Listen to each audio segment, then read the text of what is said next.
Итак, в комментариях прозвучал вопрос. Я не буду сейчас его зачитывать полностью. Смысл его в чем? Можно ли растение всю его жизнь выращивать в контейнере? Разговор идет, конечно, о больших растениях, о деревьях, назовем это так. Сразу хочу сказать, можно. На чем основывается это мое заявление?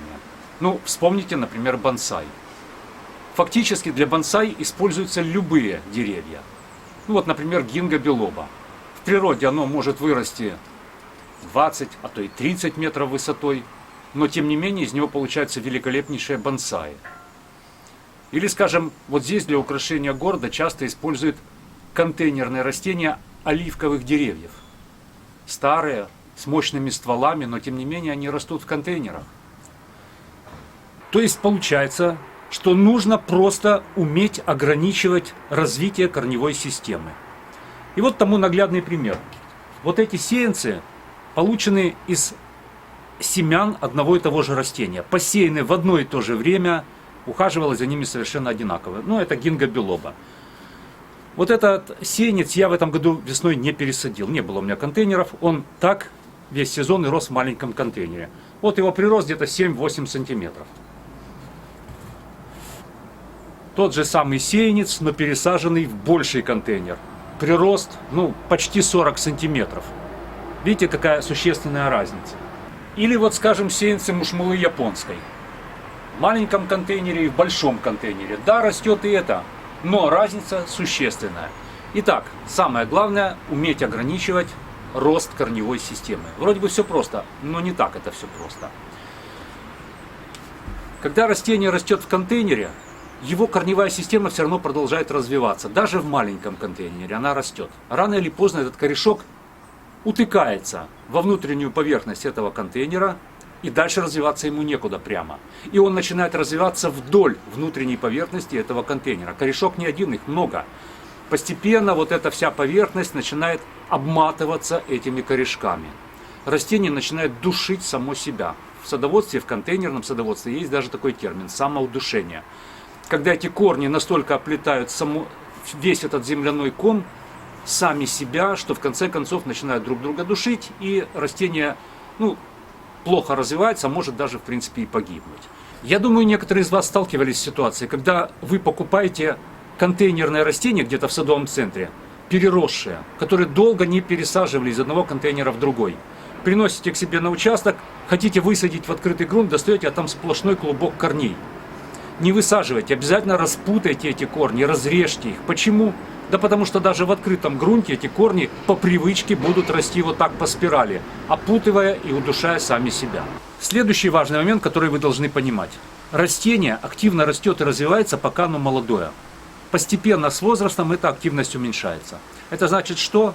Что первые годы, когда вы растите небольшой саженец в контейнере, вы должны его регулярно пересаживать. Здесь нельзя сказать точно, как часто это нужно делать, все зависит от климата, от вашего ухода, в конце концов от самого растения. Но в среднем примерно один раз в год вы должны пересадить свой саженец в контейнер большего размера, чтобы он развивался постепенно. До каких пор так его пересаживать? Да, собственно говоря, до тех пор, пока надземная часть вашего саженца не достигнет тех размеров, которые вы хотите. Скажем, вы хотите вырастить можжевельник высотой 3 метра. Контейнерный можжевельник высотой 3 метра. Вот и растите его, пересаживайте в новые контейнеры до тех пор, пока его высота не станет 3 метра. Но имейте в виду, что должна существовать какая-то гармония между надземной частью и корневой системой. То есть, смешно будет смотреться в большом огромном контейнере какой-то маленький саженец. Или 3-метровый можжевельник, скажем, в каком-то маленьком 3-литровом контейнере. Все должно быть гармонично как-то. Поэтому пересаживайте до тех пор, пока у вас верхняя часть не станет нужного вам размера, и корневая система не разовьется тоже в оптимальных размерах. Так как же на практике выглядит все то, что я вам сейчас наговорил? Итак, вы берете какой-то саженец, покупаете, например, и, как я сказал, примерно раз в год пересаживаете его в контейнер большего размера. И растите таким образом до тех пор, пока он не достигнет нужной вам высоты, нужного вам размера. После этого, через какое-то время, вы достаете этот саженец из этой земли, из этого контейнера и обрезаете ему корни. Обрезайте не больше, чем на 1/3. В этот контейнер подсыпаете свежую землю, Почему свежую?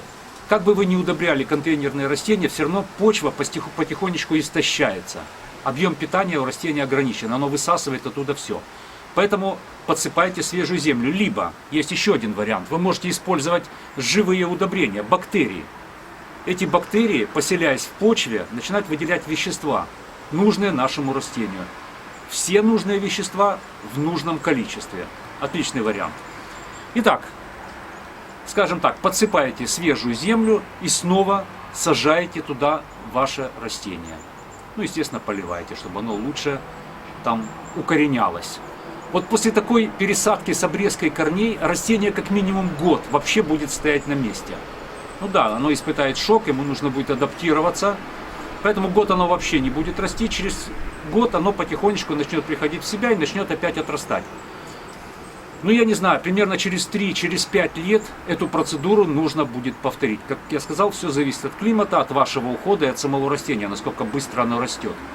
Точно так же поднимаете его, обрезаете корни, подсыпаете землю и снова сажаете в тот же самый контейнер. Вот так это выглядит на практике. Конечно, когда мы ограничиваем в росте корневую систему таких саженцев, ни в коем случае не стоит забывать про их надземную часть, про их крону. Эту крону нужно тоже регулярно и правильно обрезать, ну или в случае хвойных растений стричь правильно и вовремя.